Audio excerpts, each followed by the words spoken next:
రాజు తనకున్నటువంటి 6 ప్యాక్ ఆ ప్యాక్ని బట్టి కాదు. రాజు అంటే ఎలాగుంటాడు? డైలీ ఎక్సర్సైజ్ చేస్తూ జిమ్ముకి వెళ్ళి రొమ్ములు విడుచుకొని తిరిగే అనుభవం ఇక్కడ చెప్పటంలే. ఏమంటున్నాడు ఇక్కడ? నీ బలమును బట్టి. దేవునికి స్తోత్రం, హల్లెలూయా.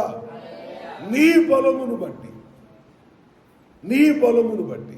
ఎవరి బలాన్ని బట్టి? ఎవరి బలాన్ని బట్టి? మనం ఎవరి బలంతో కొద్దిగా ఆరోగ్యంగా ఉంటే చాలు, అబ్బో ఇంకా చెప్పలేము. ఇంకా అవునా కదా? భూమి మీద ఒక 2 జానులు ఎత్తులో నడుస్తాం మనం. ఏంది? కొద్దిగా ఆరోగ్యంగా ఉంటే, కొద్దిగా ఆరోగ్యంగా ఉంటే. అవునా?